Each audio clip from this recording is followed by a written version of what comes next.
This is my audience. Could you give up technology, or would you give up everything for technology? This is my persuasive speech on unplugging from technology. I guess I would be a credible person to listen to on this topic just because I've had a couple instances where I've noticed the effects of technology on my life. I know one summer I lost probably 15 pounds living with one of my roommates. We decided not to have cable. We both worked multiple jobs. It was summer. We decided having cable would be kind of pointless. We didn't have it.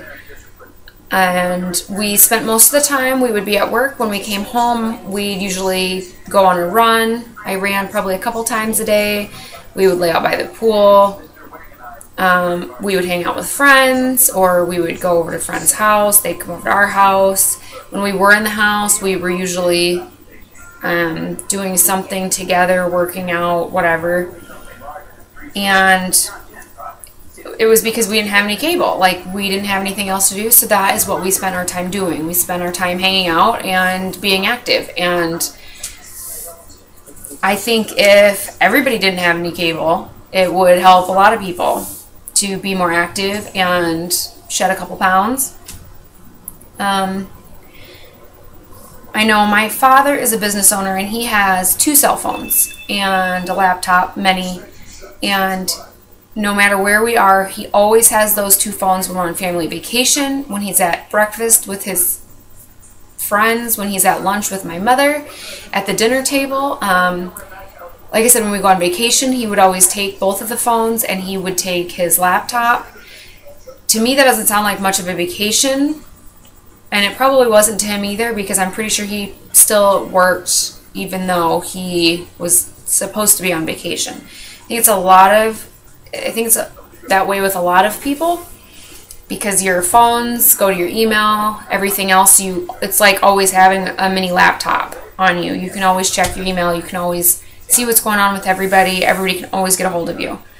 I know at my house, these are just a few of the phones that we have at our house, and these are actually working ones that we still use. That doesn't include the probably at least 3 other ones that we don't use, that we just let our kids play with. And I think that's ridiculous. I think that is absurd that anybody would have that many cell phones, working or non-working. But I guess that's just the way technology is now.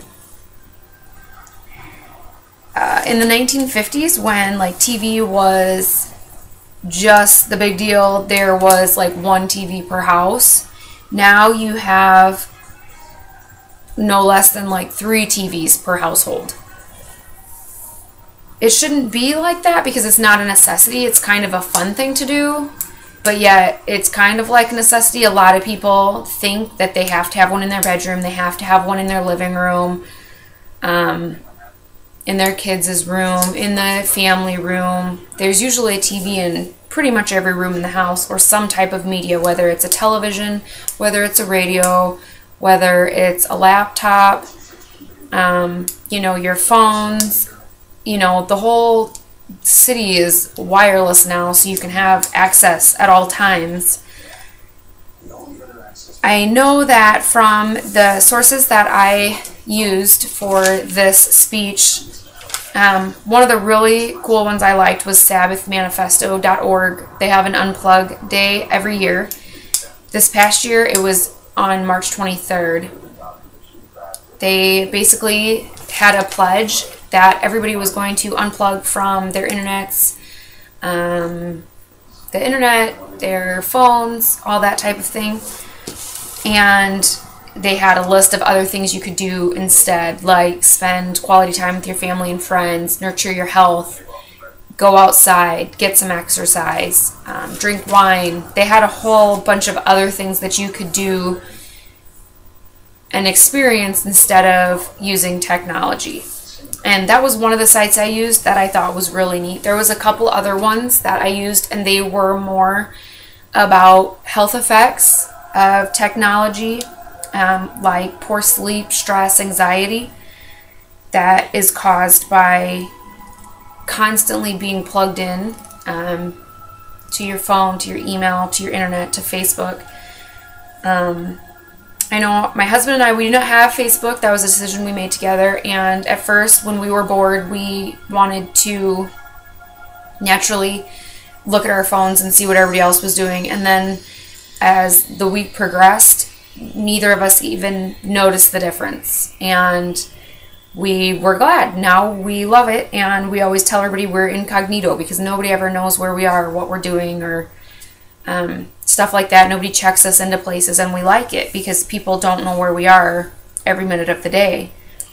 A couple of the other sites that I looked at, like News Chief and State Hornet, Teen Ink, all of those had just different aspects of using technology and things that happen from it, like anxiety, for example, which I can say that I definitely felt anxiety more, and when I didn't have my phone, that's when it got worse.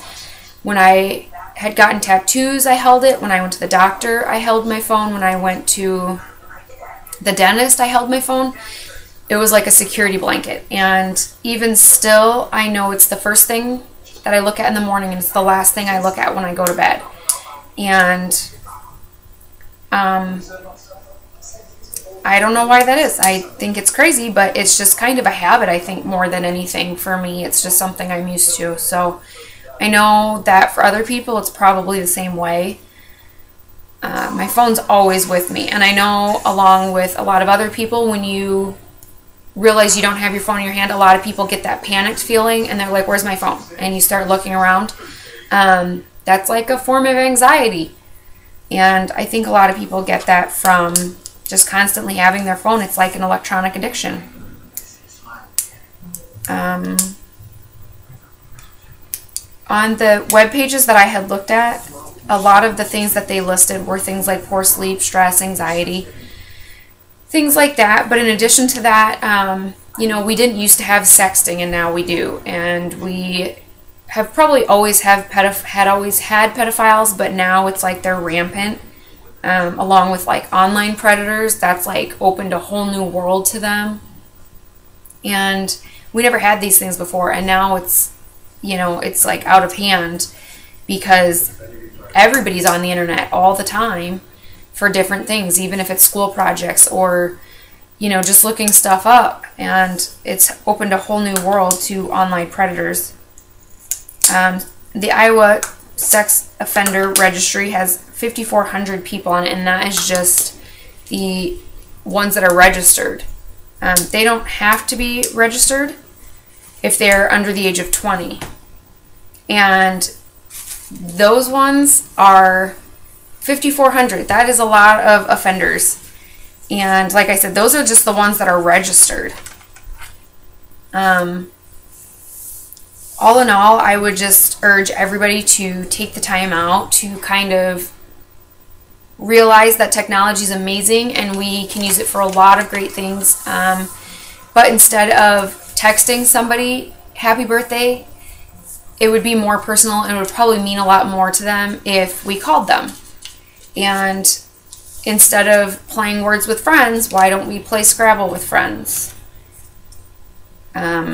I think those types of things would make a big difference for everybody, and that is when you create memories versus just texting somebody or playing words with friends.